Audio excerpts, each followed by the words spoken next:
Monsieur le Président, mes chers collègues, vous le savez, la région n'a jamais autant investi pour ses lycées. Et pour cause, avant l'arrivée de Laurent Wauquiez à la présidence de notre région, l'état des lycées en Auvergne et en Rhône-Alpes n'avait cessé de se dégrader. Des évolutions démographiques non anticipées, des établissements en surcapacité qui atteignaient même les 150% de capacité d'accueil, et de manière générale, de très fortes inégalités territoriales. Un lycéen sur 6 était accueilli dans un lycée en mauvais état ou très mauvais état. L'investissement dans les lycées était devenu la variable d'ajustement du budget régional des exécutifs socialo-écologiques de M. Souchon en Auvergne et Kéran en Rhône-Alpes.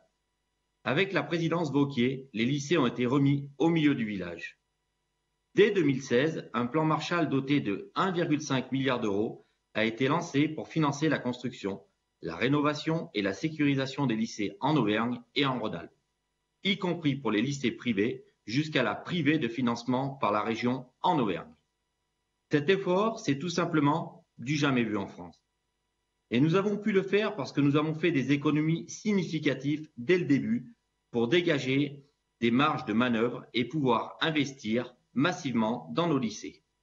Et parce que nous sommes la région la mieux gérée, nous pouvons aujourd'hui nous permettre de verser la dotation globale de fonctionnement 2023 en une seule fois, dès le mois de janvier, et ainsi permettre à nos chefs d'établissement de gérer leur budget avec davantage de sérénité. C'est aussi pourquoi nous pouvons maintenir le Fonds régional d'accompagnement des lycées qui permet de venir en soutien des établissements les plus fragiles. Que ce soit clair, nous n'abandonnerons jamais le lycée. Nous ne laisserons personne dans la difficulté ni au bord de la route. Nous ne le savons jamais fait et nous ne le ferons jamais. En 2020, nous avons procédé à un audit pour vérifier si nos efforts avaient porté leurs fruits. Eh bien oui, aujourd'hui, 95% de nos lycées sont jugés en bon ou en très bon état. Cela s'entend bien, lycées publics et lycées privés confondus, car nous sommes fiers, nous, d'avoir investi pour la rénovation de nos lycées privés, quand vous n'avez que mépris pour les élèves du privé et leurs familles, en votant systématiquement contre les subventions que nous proposons à ces établissements.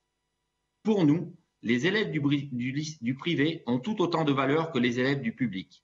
Et au lieu de se féliciter de cet excellent bilan, du remarquable travail réalisé dans un laps de temps très court, l'opposition fait preuve d'une mauvaise foi affligeante et presque indécente.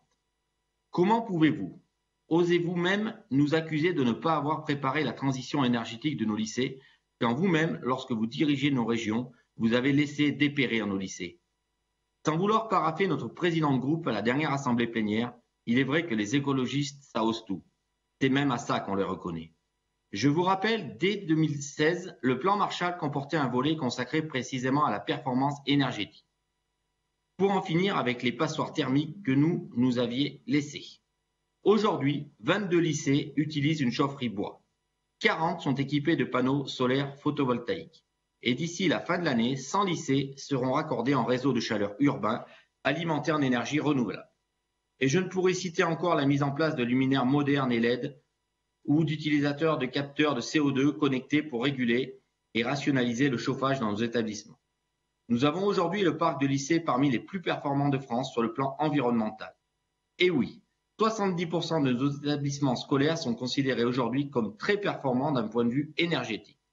Et nous allons poursuivre nos efforts, comme vous avez pu le voir, à travers notre plan régional de sobriété énergétique que nous avons déployé dès la rentrée de septembre, afin de réduire de 30% la consommation énergétique de nos établissements d'ici fin 2024.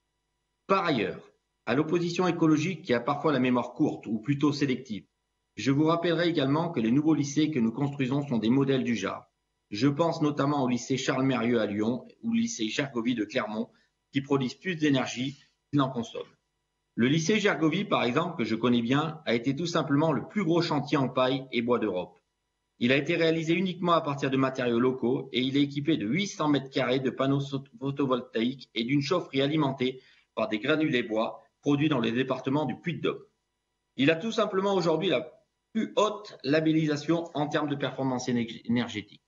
Bien entendu, nous aurons les mêmes exigences pour les 5 autres lycées que nous sommes en train de construire dans notre région. Et de la même manière, nous menons avec détermination une lutte contre le gaspillage des denrées alimentaires dans nos cantines. Après le succès de la démarche La région dans mon assiette, qui a permis d'offrir à nos lycéens une alimentation locale, saine et de qualité, Nous portons l'objectif de réduire de 50% le gaspillage alimentaire d'ici 2028. Un plan d'action concret est mis en place pour atteindre ces objectifs ambitieux et j'espère que vous nous soutiendrez dans cette démarche éco-responsable. En résumé, ce rapport cadre pour nos lycées fixe l'ambition de, premièrement, donner plus de sérénité aux chefs d'établissement dans leur gestion à travers le versement de la dotation globale de fonctionnement 2023 en une seule fois. Deuxièmement, de réaliser immédiatement des économies d'énergie dans nos lycées et améliorer le long terme la performance énergétique de nos établissements. Troisièmement, d'engager un plan ambitieux de lutte contre le gaspillage dans les cantines de nos lycées. Le tout, bien entendu, sans avoir recours à une quelconque hausse d'impôts.